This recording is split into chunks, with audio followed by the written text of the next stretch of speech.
네, 이 학업 성취도 전수 평가는 이미 지난해 지방선거 때 공약으로 내세운 지역도 많아서 이 더 넓은 지역으로 확산할 가능성도 적지 않은데요. 이 학교 현장에 미칠 파장을 취재 기자와 조금 더 짚어보겠습니다. 예, 서진석 기자, 이 중학교 1학년은 원래 이 자유학기제라고 해서 이 평가 부담이 상대적으로 낮았습니다. 그런데 부산시 교육청이 선제적으로 이 중1 학생들에 대해서 학업 성취도 평가를 확대하기로 했는데 이게 어떤 맥락에서 나온 결정입니까? 네, 지난달 교육부는 공교육 경쟁력을 높이겠다고 발표하며 평가 확대를 약속했습니다. 정확한 진단을 바탕으로 기초학력을 책임지겠다는 취지인데요. 핵심은 내년부터 초3과 중1 학생들은 모두 맞춤형 학업 성취도 평가에 참여하도록 교육청에 적극 권고한 겁니다.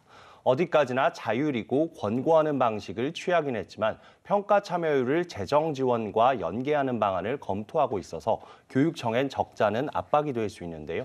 부산시 교육청은 교육부 권고보다도 한 학기를 당겨서 당장 2학기부터 시행에 들어가기로 한 겁니다.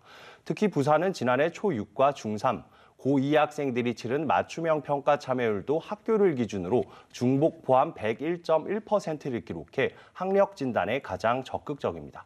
거꾸로 지난해에도 객관식 위주의 평가를 필수로 진행해 전수조사를 두고 논란이 있었는데 이번에도 전체 학교에 시험을 치르게 해서 논란이 이어지고 있습니다.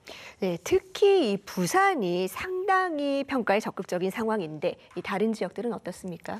네, 평가를 확대하겠다는 교육청이 늘어나는 추세이긴 합니다. 학생들의 기초학력 수준이 코로나 팬데믹을 거치면서 눈에 띄게 떨어졌기 때문인데요. 지난해 국가 수준 학업 성취도 평가 결과를 보면요. 국어 시험에서 1수준, 그러니까 기초학력이 미달된 중3 학생의 비율은 11.3%였습니다. 2020년과 2021년에 이 비율이 6%대를 기록한 것에 비해 급등한 건데요. 상황이 이렇자 부산뿐 아니라 강원교육청과 경기교육청도 성취도 평가를 전수조사 방식으로 추진하고 있습니다. 강원은 자체 진단평가를 전수조사하기 위해 전교조와 단체협약까지 개정을 논의하고 있습니다. 지난해 전수조사를 추진했지만 45%의 학생만이 평가에 참여했기 때문에 규정을 바꿔 강제력을 높이겠다는 겁니다. 또 학생 수가 가장 많은 경기도의 임태교육감은 지난달 초3과 중1 학생의 성취도 평가를 전수조사하겠다고 약속했습니다. 평생 학습 결손을 갖고 살아갈 학생들을 위해 비상조치로서 일단 초3과 중1 학생에 대해서라도 정확한 진단이 필요하다는 이유에서인데요. 직접 들어보겠습니다. 자율이라는 이름으로 이대로 하는 게 과연 교육적 책무성으로 볼 때 맞는 우리 입장인가 고민을 상당히 하고 있습니다.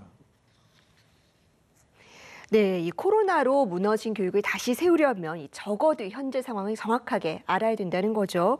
이 취지는 좋지만 이 평가 확대를 공식적으로 반대하고 나선 교육청들도 있는 모양입니다. 그렇습니다. 지난해부터 치러진 이 자율형 성취도 평가는 부산 학생만 봤을 때는 81%가 참여했는데요. 하지만 전체적으로 봤을 때는 상당히 저조합니다. 전국 평균은 12% 수준이고요. 대표적으로 전수조사를 반대하는 서울과 울산은 각각 2.6%와 5.6%로 전국 최하위 수준입니다.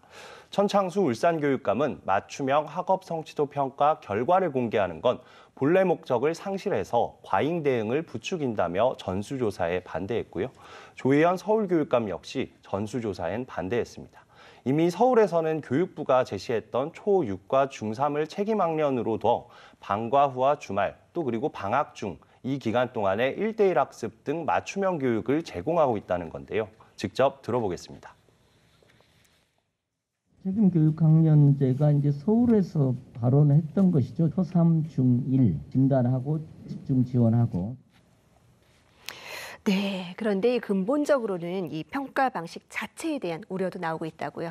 그렇습니다. 부산 같은 경우에도 교원단체들은 제가 취재한 전교조 부산지부에 따르면 교육청이 논서 수령 평가 위주인 IB, 즉 국제 바칼로레아를 추진하고 있는데 이번 학업 성취도 평가를 보면 객관식 비중이 80%이거든요. 이런 시험 방식을 추진하는 게 정책 기조와 맞지 않다. 이런 비판이 있고요. 거꾸로 부산학력개발원 측은 대규모 시험의 경우에는 객관식 시험을 치를 수밖에 없는 한계가 있다는 입장입니다. 왜냐하면 이게 대규모 시험을 치르려면 이제 논서 수령 평가 같은 경우에는 학생들의 맞춤형 평가를 해야 되는데 이게 수만 명에 달하는 학생들을 개개인으로 평가할 수 있는 건 사실상 불가능하기 때문에 그런데요. 앞서 교육부는 2025년까지 컴퓨터 기반 맞춤형 학업 성취도 평가를 더 고도화해서 다양한 문항을 개발하겠다는 계획을 내놓았고요. 또 지금 아마 다음 달 중에 공개될 수도 있는 2028 수능 역시 논설 수령 평가를 포함해서 다양한 평가 방식이 지금 검토되고 있지 않습니까? 그런 식으로 학생의 성취 수준을 다양한 방식으로 측정할 필요가 있다는 목소리가 계속해서 나오고 있습니다. 네, 아무래도 평가와 관련된 이슈는 학교 현장에선 상당히 좀 민감한 쟁점입니다. 이 다음 주에 있을 전국 시도교육감 총회에서도 이 문제가 다뤄질지 계속해서 취재해 주시기 바랍니다. 오늘 얘기 잘 들었습니다.